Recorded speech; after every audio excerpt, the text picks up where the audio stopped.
They're not equipped to understand what that means. And the fact that they are repeating this stuff and parroting it and committing it to memory and making it part of the way that they present themselves is absolutely horrific.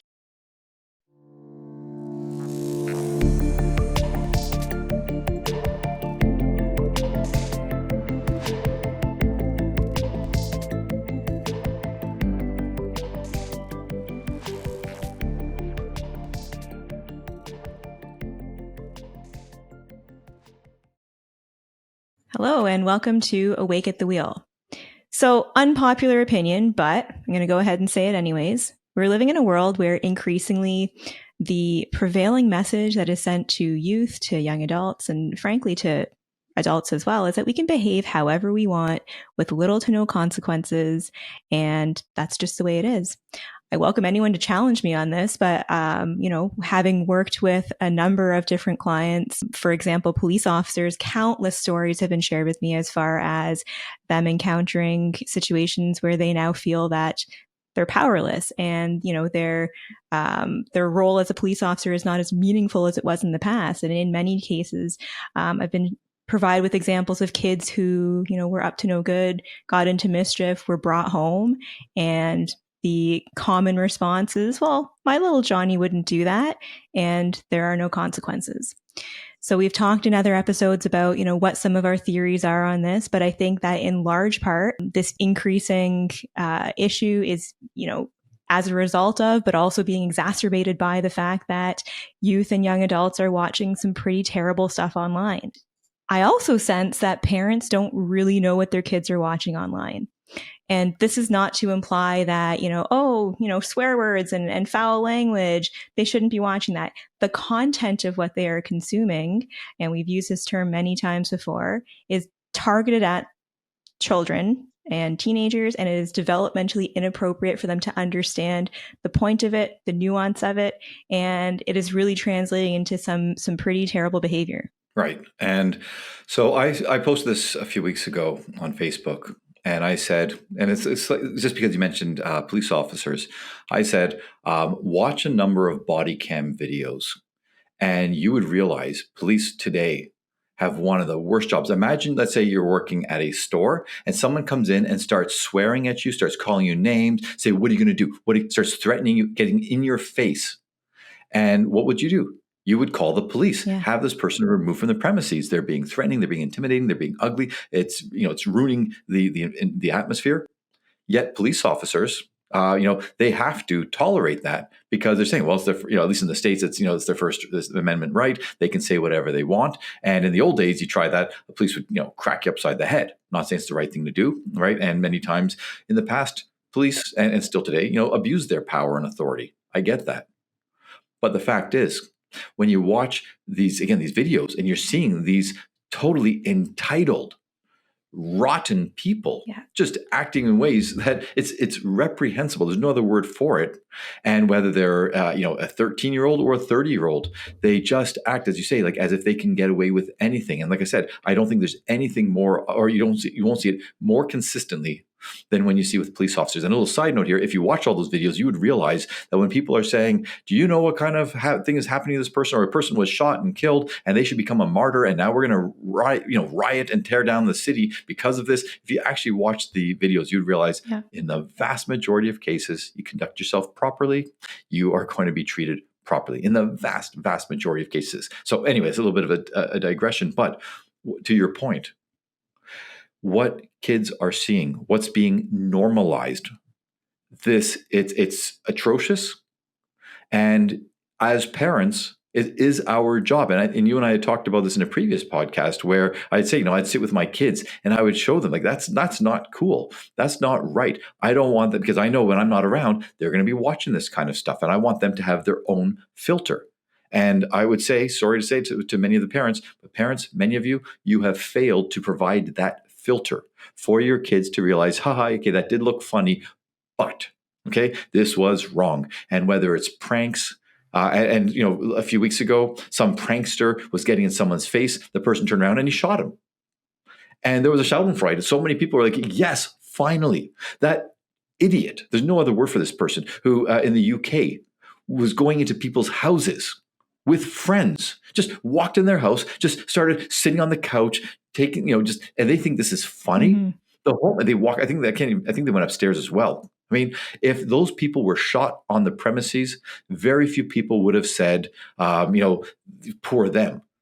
You invade someone's house, especially with home invasions and so on. Yet this is what people are saying. And from a young age, if you're a child and you see that and you say, "Oh, that's funny. I want to do that," that's obviously a bad sign. If you have empathy for the person who does this, who goes in someone's home and everything, and something bad happens to them, if you have empathy, I am sorry. I think your empathy is misguided. You are part of the problem. If you don't say a person has a right to protect their own home, their space, their personal property, and it's not just a funny ha ha prank. Now there are shows. There's a Canadian show, Mm-hmm. Just for laughs, sorry, where they would have these funny pranks and everything, and it wasn't really a prank. It was a bit bizarre, but it was humorous. Whatever, nothing bad happened, and so on. But there are other prank shows for the last 20, 30 years, or you see couples doing the same thing where they're pranking each other constantly, okay, or their kids or whatever. And you think it's funny, but if you think about it, someone's living day to day, always on, always tense, hyper vigilant, wondering what's going to happen. I know I'm going off on a bit of a tangent here, but the fact is that the theme today is what people are seeing online and what parents have to understand, society has to understand from the young age. I mean, children become what they see. This becomes acceptable. This becomes desirable. This becomes necessary. This is the norm. And so if they're being exposed, and this has never happened in the history of humanity, to as much variety of bad behavior, because in the old days it was a TV and parents had the ability to either turn off, or certain shows weren't broadcast at certain times, right? But with the internet, kids have access to literally anything. And I don't think enough parents, educators, therapists, or lawmakers, policymakers have fully recognized the extent of the damage being done to people, whether it's just being rude or being reckless or being murderous. Okay, now for the average, I just want to be clear, that's a bit of hyperbole. But the average person, if they see something murderous, they're not going to do that. If the tiny percentage of people who have an inclination for that, that could exacerbate underlying tendencies. But when it comes to rudeness, when it comes to, again, telling off a police officer, when it comes to going into a store and being absolutely rude, when it comes to being an employee and thinking I can take a break in the middle of a busy shift just because, well, I decided to make a TikTok video or something like that, right? That's what people are seeing. These are the norms. And once again, adults who see it, they get influenced somewhat. Children and teens who see it, they get influenced completely, Yeah. unless they have that filter. And this is the thing. And I feel that there's a big underlying piece of this that is not recognized by parents and by especially children and youth who are watching these things, is that a couple of things. So the examples that you gave as far as, people not obeying the authority of police officers, for example, or not obeying even the authority of their employer and going off and making a TikTok video. I sense that a lot of this behavior comes from the fact that people are, whether overtly, inadvertently or not, I think they're doing this for views and for the fact that maybe this will be posted online and someone will see it and they'll think X, Y, and Z about me. And to that point, a lot of these creators, we've spoken before about Andrew Tate. We did a whole episode on it. So I encourage people to watch that and see what our thoughts are on the content he creates. But there's creators like Sneeko who are also creating content for youth and young adults. And I watched some of his earlier work and he even stated, this is a persona that I put out there. It's interesting watching his earlier work versus his current work and seeing the evolution, or I guess you can say it's devolved over time. But nonetheless, many of these people do acknowledge that they're doing this for views. They're doing it for likes. They're doing it because this is their persona. But the children and youth who are consuming it don't understand that. And they watch this, they emulate it, they think that this is real life.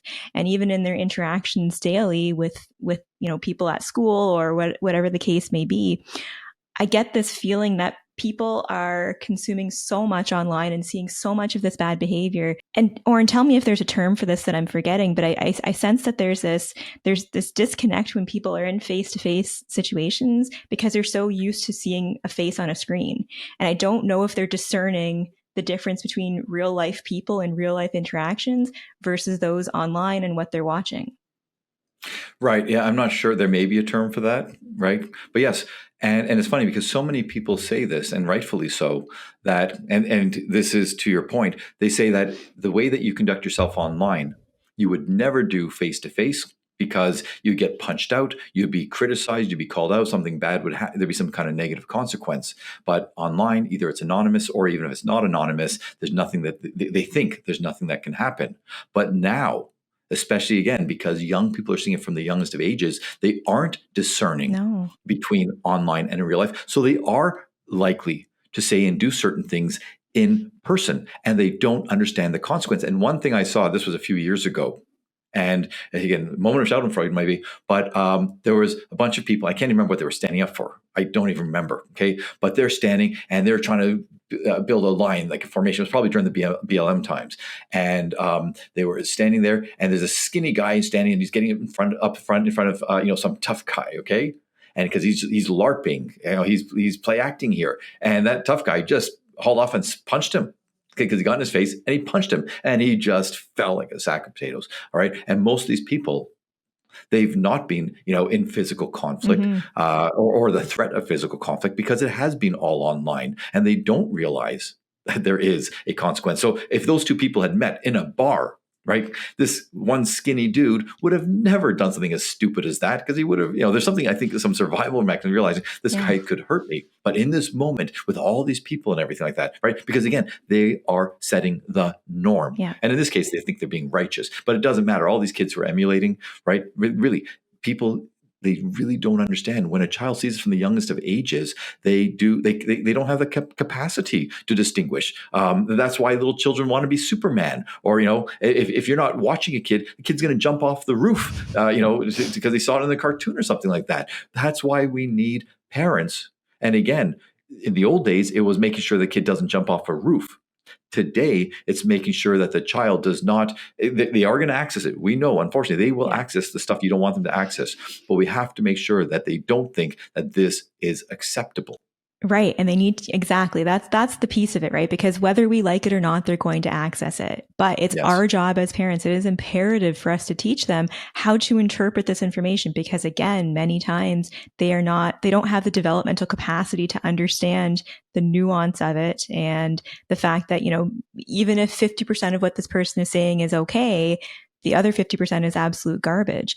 But I want to share a perfect example of this with our viewers as far as, so I mentioned Sneeko earlier. So let's play the video and then we'll talk a little bit about that. Okay. What did you take? Fuck the woman, fuck the woman. What? No, wait. We love women. We love women. We love women. But not like transgenders. Yes, sir. We love everybody. No. All gays should die. Yeah, March, preach. What have I done? Can I get in the video? Fucking talk. Can I get in the video? Yeah. Talk to him. Yo, what's up?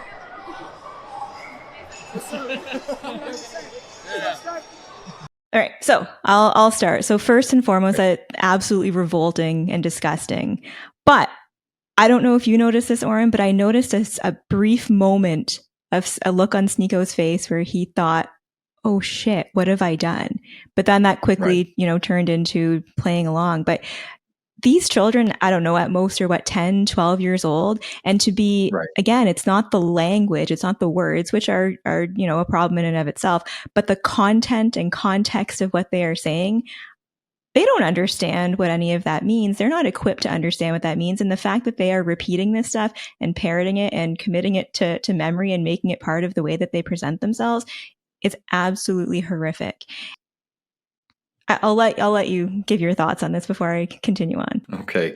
So for people to understand, anyone who knows me or knew me as a child, I was a mouthy child. I was the class clown. I was the problem child. Okay. So it's not like I'm a snowflake saying, oh my gosh, these children are using bad words. And likewise, I had quite a foul mouth for a little girl, but I digress. Right? It's not that. It's the sentiments, the belief systems that are being programmed and internalized in these kids.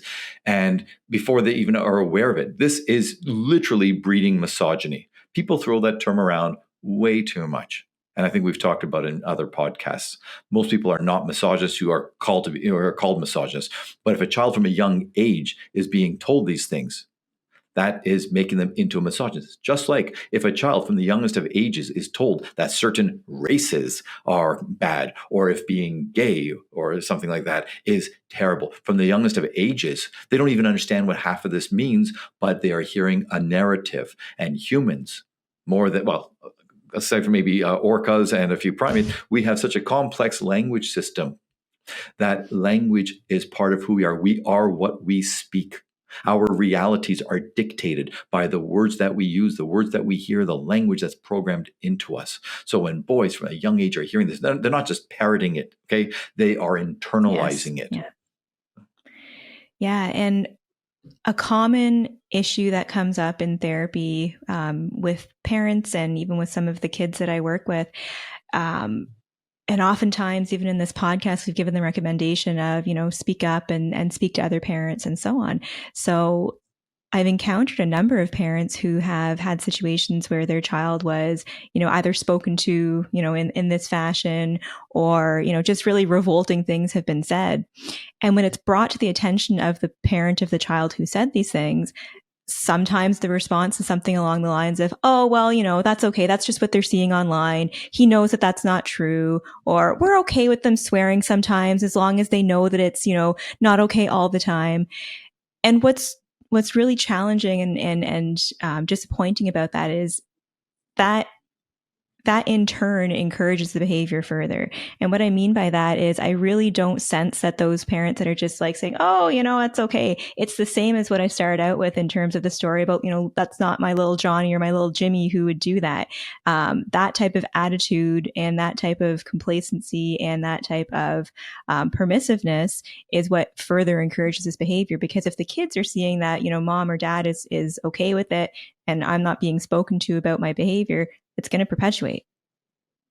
Yes. And on top of that, everything you said, it's also defending it, right? And we've talked in previous podcasts about that because in a normal reality, okay, in the old days, if you tried that in person, you would suffer the consequence, whether someone, punches you out, whether you get suspended, whether you don't have friends or something like that. But now these kids, because of online, people can associate with like-minded people. In a typical situation, if there are 100, let's say kids, if there's 100 kids, there are going to be a few bad apples, whatever else like that. But the majority of kids are going to have a certain belief system. And that's what's going to kind of, or there would be several different belief systems. That's what's going to permeate in that child's life. And so even the crappy stuff that they hear, it gets kind of overwhelmed by the more normal stuff, the more societally acceptable stuff. But with online, the child can filter everything else out. And all they do here, because they join like-minded people, right? All they do here is this really reprehensible stuff. And I'm blanking on the name right now. It's going to come to me afterwards. But we know for a fact, this has been shown numerous times, that if somebody has a slightly extreme position, I don't want to say extreme, but let's say just off of center a little bit. If you put a bunch of people with that slightly, off-center belief, it will always become more extreme. It doesn't get pulled back into the middle. So you get these kids, which was something that might seem mild or whatever, it's like that. You get a bunch of them together, and it's going to get pushed further and further into the fringes. And then, and it's not. And unfortunately, if it was just a few people, fine. We're going to have to do. That's always been the case. There's always going to be, the people who are antisocial, the people on the margins, whatever. But it's being mainlined into the mainstream. It's not just a few kids. It's not just the margins. It's becoming the norm. And it's not everywhere. And some people say, no, in my school, it's okay. They have sure, I'm certain about that. There are places where it's not that bad, or pockets of people. So if you're a parent whose kids are, if they only have good friends and everything like that, good for you. But either A, that's not the case everywhere, and your kid is going to encounter potentially, these terrible pockets, or B, you're lying to yourself. And your kid is just, they're presenting a certain front to you, and elsewhere they are, again, starting to hear that they may be smart enough not to say it to you or in front of you, but they're internalizing it. And in most podcasts, there's a drinking game. This game, this podcast, it's going to be internalize. People have to understand internalize and narrative is the double drinking game today, because once again, we are what we speak. And if all we're speaking and hearing are these kind of terms, and again, the kid doesn't have to act out on it. I want parents to understand that your child doesn't have to start wearing an Andrew Tate t-shirt. They're hearing enough times, it starts to seep in. And you and I, we've talked about this directly. We talked about this with the Andrew Tate podcast. We are seeing more and more young, like now adolescents, young adults who are either, evincing these qualities, or they're like, what's going on? I can't go on a date without someone telling me about how much they are a high value male, or, telling them how, you're lucky to be with me tonight because most women, they are not worth my time because blah, blah, blah. And well, they're getting it from somewhere. And today's we're talking about the where they're getting it from. Yeah. And that reminds me of a video that I just saw just the other day of this woman who she was an hour late for a date with this guy that she met at a bar.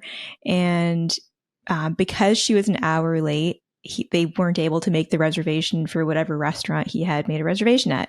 So he took her to the Cheesecake Factory in the States. So she refused to get out of the car. She, while in the car with him, made a TikTok about how disgusting it is that that he would take her to such a place, and that, she's a high value woman, and blah, blah, blah, blah, blah. And I bring up this example to touch on what you said, but also to illustrate that, again, this is the type of stuff that young women are seeing as well, right? So it's somehow acceptable to go on a rant while you're in the presence of some person who's trying to take you out on a date and trying to salvage a date that you ruined for being an hour late. But there's this entitlement that comes along with it. So I want to segue though into, because we're talking about, males and what they're being exposed to, but young women are being exposed to absolute garbage as well, like the example I just provided, but also things like fitness influencers and makeup tutorials. Kids as young as 6 that I've worked with are talking about things like their skincare routine and their fit check and this and that. And they're 6 years old. And I'm not insinuating that it's a bad thing to take care of your skin or to care about your appearance. But again, developmentally speaking, they don't understand what that means. And what that is going to lead to is them having a hyperfixation and a hyper awareness of their appearance at far too young of an age. Yes. And we know, and the research is very clear on this, they've done cross-cultural studies, that when you do that, when you have this hyperfixation on one's appearance, this is one of the main factors. Now, there's other factors as well. But this is a huge factor in people developing eating disorders, body image issues, body dysmorphia, male or female. And so that was bad enough in the old days with magazines or something, or TV. Now, again, 6-year-old children, they're seeing this, that your value is determined by your appearance. And if you're not one of the pretty ones, you are not learning, okay, well, develop these skills, compensate from, by doing this, this, or that. No, they're just feeling helpless, or they're trying to emulate what they're seeing, and they're not going to be able to pull it off, especially if you're a little 6-year-old, right? Yeah. And we're giving people these tools. It's like basically giving a child a tool that, if as an adult who is highly skilled, this tool can split an atom. This tool can help, deal with cancer or something like that. But in the hands of a child, it's a weapon. And the kid's going to blow, him or herself up, or the people around them. And that's what we're doing. And any parent who isn't aware of this, any parent who thinks, oh, isn't it cute that my 5-year-old child is twerking? Yeah. Okay. How do you call yourself a parent, first of all? Okay. Now, as everything, there's always a spectrum. There are certain things.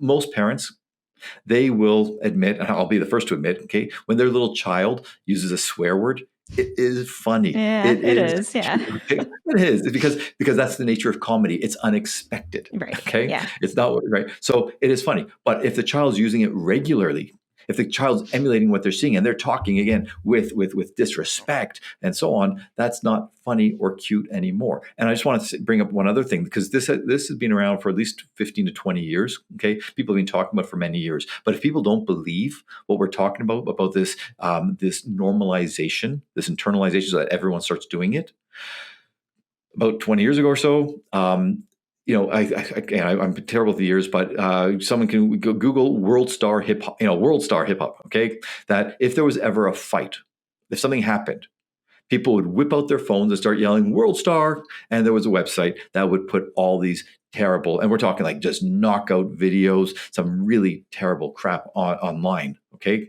and it's not that World Star is the one that started it. But this idea, and we've seen this now, that if something terrible is happening, instead of people's first impulse being, oh boy, better call the cops, or I better jump in and try to do something, the first thing is to record Pull it. out my phone, yeah. Pull out my phone and record it. Yeah. And if you're at a concert, people are not enjoying the concert, they're recording. If I'm at somewhere, I'm going to record for a couple of seconds, so for posterity, or to send, if my friend's on stage, I want them to see, like, hey, right. Just have a memory of it even too. Yeah. Exactly. Right. But as you said earlier about this disconnect between not being able to discern between, what's 2D and what's real life, people are blending the two. And it is so unhealthy. It blurs the line between fantasy and reality. And again, in the old days, whether it was TV, usually TV or movies or something like that, there was something about it, even though a certain proportion of people would emulate certain things, still, if we're talking about really wild, crazy stuff, okay? If it's common stuff like smoking or something like that, yeah, people are emulating and that's the norm. But if it's something more extreme, people were able to realize, okay, it's just fantasy. But now, again, with people having fantasy right in front of them, and they're not discerning as much. And on top of that, it's not actors doing a lot of what the kids are seeing; it's real people. Yeah. Right. And by the way, when you said about about how influencers are saying that they're doing it for likes and everything like that.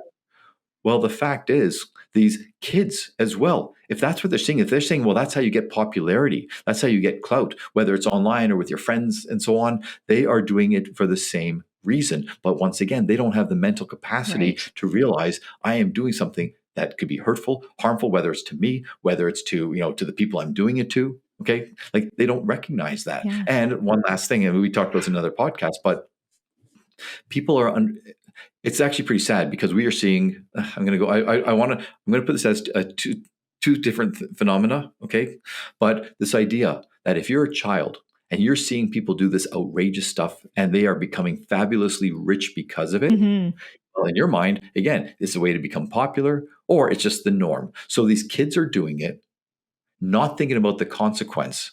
Whether it's going to lead to an expulsion at school, whether it's going to prevent them from getting a job or something like that. Okay. Like they are doing it without understanding the consequence. It's all about consequence. Every species on the planet, they learn. You keep doing something if there's a positive result. You stop doing it if there's a negative consequence. Right. And we can do this through social learning. It doesn't have to happen to me directly. If I see someone else having an experience, I can learn from that. Well, what are these kids learning? They're learning that, again, these people are doing this terrible, crappy stuff. They're getting positive results. They're getting rewarded for doing these terrible things. So of course, these kids are going to do it until the consequence happens. So the second rant I was going to say, I'll just say it very briefly. We're talking kids and maybe adolescents doing this incredibly stupid stuff. The fact is, we also see many adults doing these crazy. And all I was going to say was, like, apropos of a previous podcast, when you see professors, when you see politicians, when you see people in high status, who you think somehow they achieve this, like, how do they get there? Putting out some of the most disgusting, vile, posts. Yeah. Online. And inaccurate too, right? These are professionals putting out inaccurate information. And it can be inaccurate as well. Yeah, it can be inaccurate. It can be vile. It can be inciting people to do some terrible things. And you think, how the hell do they think this is okay? Yeah. Well, because it's slightly different. But the fact is, again, I'm just trying to draw the parallel, because they never suffered consequences for what they were doing, because they were in a certain, let's say, realm. Their bubble encourage that. So they did it. So then they couldn't discern between, well, here in my echo chamber, it's safe to say this terrible stuff, but I put it out publicly, something bad is going to happen to me. They're not thinking that. So again, these are professionals. These are supposedly educated people. Can't even distinguish between, again, this context and that context. How the hell would kids or adolescents be able to do so? Right. And I often say this in the podcast that, we are not fear-mongering, because we've seen this happen before. And to touch on something you mentioned earlier, we've seen this happen with magazines. So I grew up in the 80s and then in the 90s, and that was when, 17 magazine and YM magazine were new. And what we saw and what the data does show is that teens and young girls being exposed to these airbrushed, back then it was airbrushed photos of women who did not actually look that way in real life really got into the minds of young girls. And it did lead to what we saw back then as the social contagion of anorexia and bulimia and eating disorders. And it was a bad scene back then. I don't know what the current data shows, but I imagine there's going to be some similarity emerging, if it hasn't already emerged, with seeing even more advanced alterations of, you know, people's faces, of their bodies, of their lifestyles, and so much more than what the 2D picture in the magazine did to the minds of young girls. And I could go on about the dangers of, you know, filters and all of these things, and people only posting the highlights of their life and the good stuff in their life. But the takeaway message here, the main point here, is that it's not real life, and kids don't know that. And parents need to be the ones to demonstrate and show them that, you know, this isn't what it's really like in real life. Well, and you touched upon what I was going to say. Now the technology, which is fun in some ways, but the filtering, right? And I've seen some videos or some posts where they show what the person presented online and what they really look like in person. Okay. And so the person who had the date with that, like, they felt catfished. They felt like I've been lied to. This is totally different. Right. And so it's, again, if you aren't as attractive as you're making yourself out to be online, find other ways, like physically attractive, find other ways to make yourself attractive, you know, develop an interest, develop a skill, you know, learn humor, whatever it is. There are ways, but people are not learning that. They are just taking the easy way out. And it's like with therapy.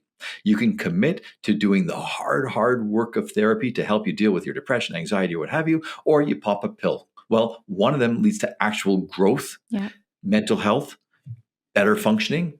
And the other is just a bit of a Band-Aid that can help you get through difficult times, maybe. Okay. So it's the same with the filter and everything. Again, it's the melding of the virtual and the reality. And people are having a hard time, again, discerning between the two. And there was one more thing I was going to say about this. Oh, yes. Here's the craziest phenomenon. Because as you said, with the airbrushing and everything, when that first came out, there was a lot of education. I know schools were trying to use, you know, have media literacy courses to help people to be able to realize, no, this is not real. Okay, this is, you know, airbrushing, whatever the case may be.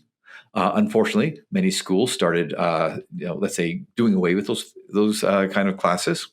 It's funny because, well, sad because back then they were dealing with more of the rigorous courses.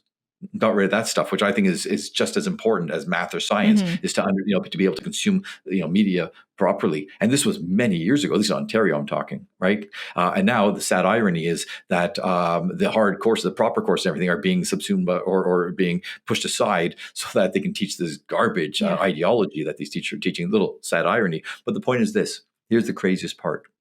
And this is to help people understand just how powerful these are. Imagine for kids and adolescents, adults. Young adults, even adolescents, they will say, I know this is an impossible ideal. I know this is not real. I know this person who I thought was so beautiful, whatever, had, you know, hours and hours and hours of all this work. And then on top of that, touch-ups afterwards and the photos and everything like that, right? They'll say, I know it. But even knowing it doesn't prevent the impact. Okay, they still want to look a certain way. They still feel bad that they don't live up to the standards. Okay, now, knowing it can mitigate the effects somewhat, but the effects are still there. And these are for high functioning adults who can't even mitigate it. So once again, you give it to a child. What are you teaching this child? You're teaching this child to try to live up to some ideal that is impossible to reach. And, you know, in our profession, you know, well, we know there's perfectionism, right? And there's different routes through which someone becomes a perfectionist. But I'm going to argue that this is a type that this is a certain pathway that can lead people to develop a kind of perfectionism. And the sad thing is, people say, well, isn't it good to strive for perfection? I strive for perfection knowing I'm never going to reach it. I know if I strive for this and I hit down here, I'm doing pretty damn good, right? I understand that. I say I'm a healthy perfectionist because I don't want to make mistakes, whatever, but I recognize they're going to happen. But for a kid, an adolescent, whatever, they don't have the nuance. They don't have the capacity to recognize that. So they're striving for an ideal they'll never reach. It's going to make them depressed. It's going to make them feel futile. And here's the thing, and same with Sneeko and all these other people who are coming online, it's going to make people feel, why bother? Yeah. Okay. Right. Because either they're going to try and they're going to fail, or they're just going to realize I can't compete with that. And then they see all these people online giving them an excuse, like the Sneakos or whatever, saying, well, don't even bother trying to, to meet with women or whatever, because they're going to, they're going to destroy you. They're not going to appreciate you. They're not worth your time, whatever. And it's for males and females both, right? That's what they're being taught. So they're being taught to exclude themselves from others, and they're not being given, they're being given an excuse to not expose themselves to situations or to people where they could learn a healthier way of functioning, a healthier way of thinking, a healthier way of being themselves. They're not getting those opportunities. They're just taking the easy route, which is surround yourself with like-minded people. And if all those people are saying, yeah, why bother because all these men are crap, or why bother because all these women are just going to screw you over, right? It's letting them, it's giving, once again, it's giving them an excuse to not try, and to not try in a healthy way. And that sounds like so much doom and gloom, but I mean, that is the slippery slope that is this situation. And if I can go back to what you're saying about perfection, I completely agree that, again, adults are susceptible to it, and adults have a hard time discerning between real life and what they're seeing online. So if, we as adults can't, what are kids to do? But with regard to perfectionism, something that I strive for myself and that I impart onto my clients is, and you alluded to this as well, that perfection isn't really an attainable thing. But if we strive for excellence in everything that we do, that's the closest that we're going to get to perfect, or this unrealistic perfect. Excellence is possible. Perfection isn't. But nonetheless, I don't think that mindset is even put into the minds of children at this point. Because like you're saying, they see this, it's so defeating because it is so unrealistic and so unattainable that they're left to throw their hands up and say, well, why bother? Right. And that's something that every perfectionist who has insight has told me. They say perfectionists don't see perfection. They see all the imperfections, and those imperfections are so overwhelming. That's what inhibits them, and they don't move forward because they just see all the stuff that's not matching up for what they want, and it will apply to the children as well. And there was something you were saying about, oh darn it, I wanted to bring it back to those videos that we're talking about that the kids are seeing. One of the realities, and this is with adults, but now if you imagine that adolescents and children are starting from the youngest of ages, I think that we are going to actually, or we are, I know it's for a fact, that we are creating people with actual personality disorders.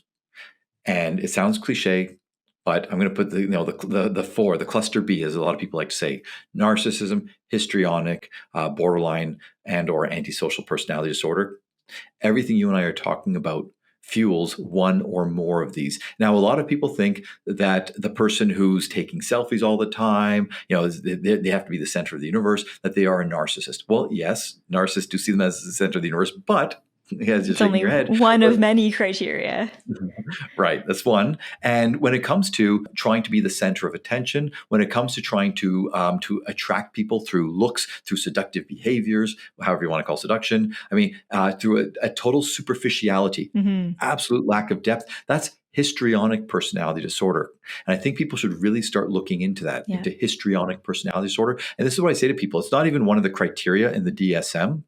But I say that with histrionic personality disorder, it's not just that people, and we may have talked about a different podcast, I'm not sure, but it's not just that people are shallow or superficial or trying to draw attention to themselves. It's not just that. There's something even more pernicious than that. But I will tell people, if you want to know true histrionic personality disorder, all right, and I'm not joking, and I've actually seen this happen, it's the person who will dress up and go to a funeral in the same way as if they were going to a nightclub. Okay, I'm talking about a woman, because if a man goes in a nice suit, that's one thing. Okay, but if she's wearing a mini skirt, fishnet stocking, everything like that to a funeral, right? Because they don't understand, because there's this lack of depth. They don't understand. If you have a lack of depth and emotional depth, okay, in yourself, that means you can't connect with other people on that same level. And this is the most pernicious part of histrionic personality disorder that I tell people, which is, and again, it's not one of the actual symptoms, but is the underlying phenomena, one of the phenomena, which is that that it's all the superficiality, which is one of the symptoms. Okay. What it really means is that they don't have that emotional depth in themselves. They can't connect to people deeply in an interpersonal level. Okay. And then that means that they cannot really connect. And that means that they are going to say and do things that cause harm to other people, that sabotage themselves. Okay. That they don't have that insight and the wherewithal to recognize that the way I am coming across is going to be seen a certain way by other people. It can be seen as dismissive, insulting, hurtful, whatever it is. And that's the same with narcissism as well, because narcissists don't take other people's perspectives, so they don't see how they come across. Okay? And correct me if I'm wrong here, but I think that an important piece of that too is that they don't necessarily have the understanding of, there is a strong desire to be the center of attention in all these situations, but there are appropriate times to do that and not do that. Exactly, appropriate times and appropriate ways. Yeah. And they don't understand that. And again, so if you don't have that depth is, again, it's not just about emotional functioning. It's about the psychological. They don't introspect. They're not reflecting on what they're doing. So they're not learning, and they're not learning from their experience. And I think we have talked about this before, but one of and I predicted this many years ago, or I described it many years ago, when you have all of your spare time devoted, instead of taking that spare time to reflect on a past experience or on your life in general, or what you want to do, to plan ahead and everything like that, instead of doing that, all you're doing is spending all of your time engaged in mindless activities, scrolling through your phone. Right? You are not doing what is part of the human condition, which is, this is how we grow as a human being. We introspect, we reflect, that we think about, we gain insights, and then we base our future behaviors, our future thoughts and everything on what we just learned. People are not learning to do that. And there was some person, I'm going to tie this all together. There was some person I just saw a few days ago, someone else was commenting on them. It's a young influencer. She's walking on the street and she's got her phone and she's saying she's discovered this thing called silent walking. I mean, how narcissistic do you have to be? How narcissistic and ignorant you have to be to think that you discovered something that people have been doing since the beginning of time. And she was, and I don't think she was being ironic. I don't think she was, there was zero insight, and people are commenting. And one person said, that while you're, raving about the silent walking, you're talking on your damn phone, like to your audience. Okay. But what she was describing was correct. Right? When you go for a walk, when you reflect, right? When you just take in the nature, take in the environment and everything, that helps you reset. It helps you heal. It helps you process whatever is going on. So she's correct about that. But for her to say that she's discovered this. Right? But it's such an interesting point you make, because a recommendation I often make, and I'm sure you do as well, is, when a client is feeling overwhelmed by a life situation, we recommend that they engage in exercise or going for a walk. Yeah. And the reason for that is because it allows you to process and clear your mind and so on. But interestingly, I find that I have to add in the caveat of, but make sure that you're not on your phone, make sure you're not listening to a podcast or whatever. It's, to be able to be present and mindful of what's happening in your mind and process. So the fact that is something that increasingly I'm finding I have to say, I think substantiates what this woman seems to think is a new and novel thing. Right. And again, I was talking about this, 15, 20 years ago, because I know I was lecturing to my students and warning them of this. And this was when cell phones hadn't become ubiquitous as they have now. And I told them, I said, it's going to happen. And I said, again, this is part of the human condition. There's a reason that we're able to do what we're able to do, to think certain ways.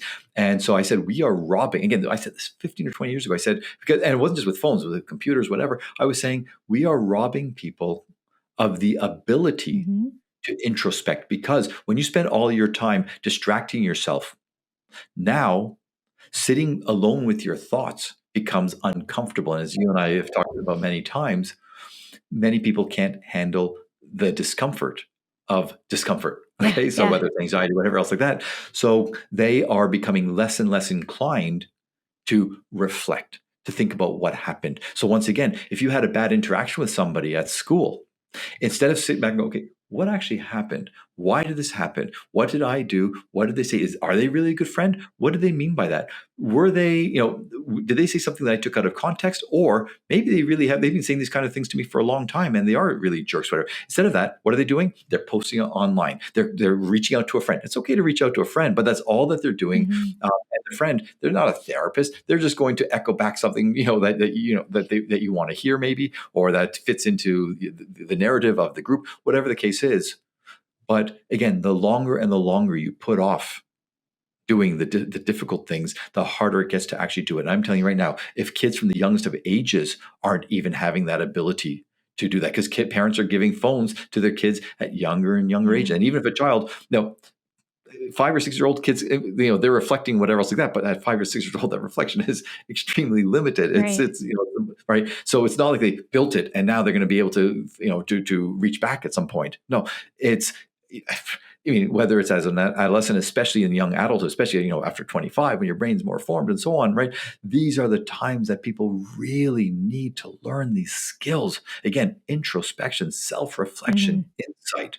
And we are robbing so many in society of that ability. And by the way, Malini, just one thing I just want to throw out to people, because I've had so many patients and it's getting more and more. But and in the old days, it was the patient who they worked themselves to death. They're always working.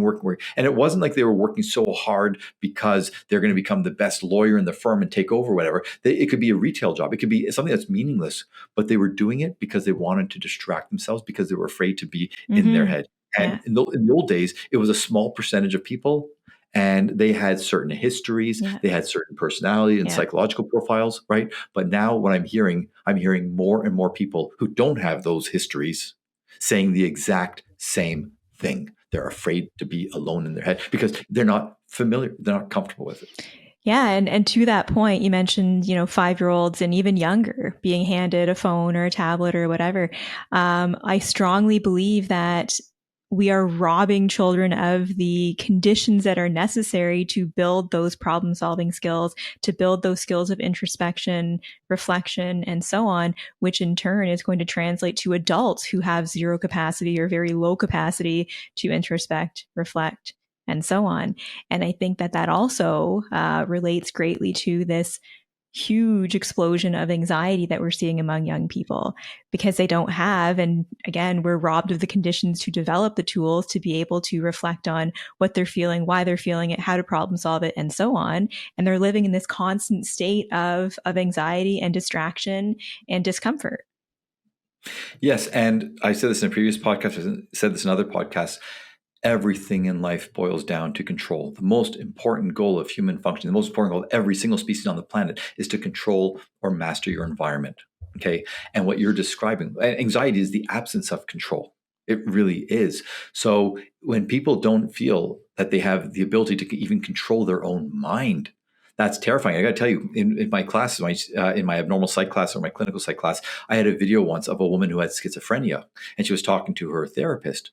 And she said it was so poignant. She says, when you can't even control your own mind, it's terrifying. And then she's talking about schizophrenia. And I said to students, imagine that. Like just trying to build empathy for them, for someone with such a severe mental health condition. Well, the fact is, to your point, more and more people today don't feel in control of their own mind. And it's something that in the old days, we took it for granted. But with technology and everything like that, right, we need to, it doesn't come naturally, because naturally right now is go to a tablet, go to a phone or something. So we need to, at least if parents are not are not preventing their children from doing those things, like that's becoming the natural reaction. So we need to help, we need parents to be vigilant against this, or about it, and to make sure that, fine, you want to, just like with the TV, right? If the phone is something to distract the kid for a little bit while you're doing something, fine. But you make sure that child has a certain amount of time in the day to reflect, to play, to learn to problem solve and everything like that. Because otherwise, yes, the longer you put it off, the harder it's going to be. And I'm just going to take something from left field. Okay. That a lot of my patients, I think we may have talked about this before, but a lot of my young male patients, right? Again, it's going to sound like it's a weird thing, but it does connect, right? Where they were virgins, 18, 19, 20, 22. And like, oh my gosh, the longer I go being a virgin, the harder it is for me to be able to finally go out there and try to lose my virginity because, right, I feel everyone else is ahead of me. I'm going to be embarrassed. I'm going to feel insecure. I'm going to feel inferior. I'm not going to know what to do, right? If it happens as a 14-year-old or something like that, or a 16-year-old, you learn, you get better, whatever else like that. But as a 20, 22, 24, whatever, it gets scarier and harder and harder and harder. And I'd watch them, and I just watch them like every week, every month. It would get harder, whether it's that or if someone doesn't like that example, let me give one more example. So because people can inherently feel this. Let's say somebody passed away and you didn't reach out or you didn't send a card, right? Every day that you don't send it, it gets harder and harder to do. And you physically feel it. Like people can actually literally physically feel that, the tension in their chest. And Yes. Okay. Because again, the longer you don't do something, the harder it gets to do. Right. So think about that when it comes to, again, one of the most important things that we can do. Again, that'll be the other drinking game, right? Introspect, reflect, gain insight. Okay. The longer you don't do it, the harder it gets. And the crazy thing is, this is something that was inherent to the human condition. And we are robbing children of that for the first time in history, because younger and younger ages are being told, oh no, don't do that. Or they're not being told, but they're seeing, do this instead. Right. So anyway, of all the takeaways, I think that's one of the most important things, that we are changing what it means to be a human, basically. Yeah. So as usual, what can people do about this? We're talking a lot about parents, but I think this applies to really anybody, because all of us are online, whether we like it or not. That's just the way that the world is right now. But I would say, what can people do? Parents should be very mindful of what their children are consuming online. I actually learned about Sneeko from my son, because he shared with me that this is, someone that many of his peers follow and listen to. So I watched a whole compilation of Sneeko's work, and I was saddened by the end of it, because I couldn't believe that, again, 10, 11, 12-year-olds are watching this stuff. So it's tedious. It's not something that people probably want to do, but I really think that it's important for parents to educate themselves and get a sample of what your kids are actually watching and what they're actually doing online. And then have a discussion. Educate your kids on, as much as possible, on the difference between real life and what they're seeing online. Help them to develop those problem-solving skills. Help them to or you should demonstrate what those skills look like, those skills of introspection, those skills of reflection. There's so many important things that we touched on today, but I guess what I will say is that whether it's parents talking to their children or adults looking at their own online usage, the ability to reflect, the ability to step away and recognize the content for what it is incredibly important. Yes. And I'll just add to that. To try to have a wholesale change in these behaviors is not feasible. We have to recognize we got to make small steps. So, and also parents, I'm going back to the parenting, children don't listen to what you say. They watch what you do. Okay. I mean, they listen as well, but the main thing is, we know the research is very clear here. Yes. Okay. Children will emulate what they see, not what they hear. So you have to as well. You have to recognize, if you're always on your phone or whatever else like that, what are you telling your kid? Now, so what I'm saying is, and if you just put your phone away a little bit, like let's say even an hour, which is quite a bit, but if you put it away for an hour, the child's not going to see it because they're too busy on their own phone. So you have to explicitly tell your child, say, look, I know it sounds like I'm an old person saying blah, blah, blah, but the reality is, even as an adult, I recognize what it's doing to me. You say explicit, I'm going to take some time off, or the whole family, at dinner time, whatever. Start small, even if it's, and many parents have had this for years, right? No devices at the table. Okay. For example, or you say, look, and even before bed, like that's just mental hygiene, right? You need to have at least an hour, should be a couple hours really, but take 30 minutes or something like that before you go to bed. You can't have blue screen, stuff like that. And you have to be on top of your kid. You have to make sure they know why you're doing this. Also understand they're going to go, yeah. They're not. It's not like they're going to really, they're not going to really buy into it, right? But that means you have to enforce it. And we've had other programs or episodes where we've talked about the need for parents to parent, right? You are the parent. You can dictate the terms.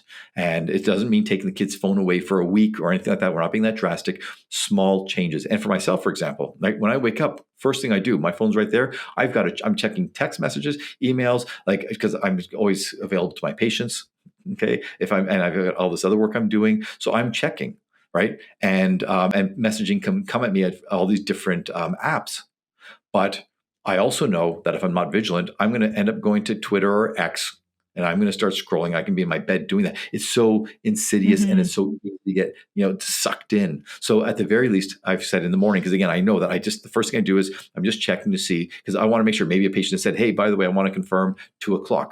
Oh my gosh, I double booked that time or something like that. So I know there's an adaptive value to my checking emails and so on. Right now, that might sound like rationalization, but I know for a fact that these are things that is part of my routine. As a psychologist, as whatever I do, I do that. Okay, but I make sure I say no scrolling on Instagram or X while I'm in bed. Right, so it's little things, and you start with that. And again, with parents, with your kids, even we talked before about this. Negotiate with the kids. Say, okay, what are you going to do? You tell me. How are you going to help your mental hygiene?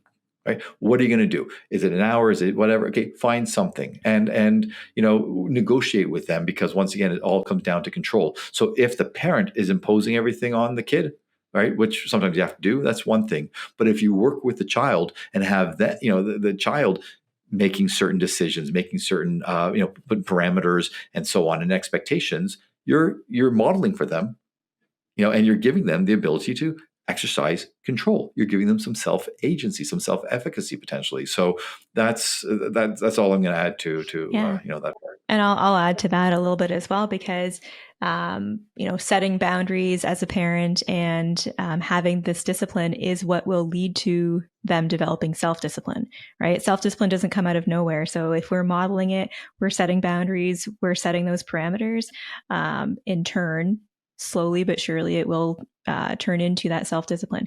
And another thing that I want to add, just regarding was it called silent walks that woman? Right, yeah. Silent walks. So this sounds like a hippy dippy recommendation, but I do recommend this to families often, is go on a mindful walk together. So again, no devices. Have it as an opportunity, and depending on the age of your children, but I've actually recommended, like, you can even do a scavenger hunt. You can look for, in the fall, for example, different colors of the leaves. The point of it is be in the real world. Spend as much time in the real world as you can, because something we've talked about throughout this episode is people's loss of touch with reality and real humans and a real understanding of what's happening in the here and now. We talk about anxiety. That's a lot about control, as you said, but also focusing on the future. So if we're not in the here and now, of course, we're going to feel anxious. So again, an easy thing that you can do is go for a walk, go with your family, spend time together, talk, reflect, dream, look around at what's happening in the real world. Right. And as far as we've come, as advanced as technology has come and so on, the fact is evolution works pretty slowly. So as humans, right, there are certain things that from the beginning of time, we know helped with good mental health. One of them was exercise. The other is connecting with nature, as you were saying, right? So we need these resets. And if you live in the heart of the city, if you live in a condo, whatever else like that, it might not be that easy, but there's always places where you can go. Now, what are people going to do? They're going to get an app on their phone that has an ocean in the background or a noise, whatever. No, that's not enough. That is simulated. It's real nature. And again, it's right. It sounds hippy dippy and so on. And I don't do it as much as I should. But my mother lives on the countryside. And whenever I bring my daughters, especially my youngest one, I say, please reset at night. Look at those stars. Okay. Yeah. During the day, go for the walk. She's got lots of land and everything like that. And there are places, even in the cities, there are parks, right? It's just sitting there. Again, people don't appreciate this enough, right? Even if we lived in concrete jungles, as we call them, right? And we're just like indoors, not connecting with nature, that would be bad enough. Mm-hmm. But what we're doing is we're exacerbating it 100-fold by having all the technology. Yeah. That technology is having an impact on the neuronal circuits and so on. The nature is the reset. We need that. You have to do it. It's not, again, it might sound hippy dippy, but it's science. Yeah. Exactly. Yeah. So as always, listeners, we want to hear from you. We want to know what your thoughts are on the topics we discussed today. What are maybe some of the pitfalls that you're experiencing as a parent in terms of helping your child regulate what they're consuming online? Right. And on that note, until next time, keep your eyes on the road and your hands upon the wheel.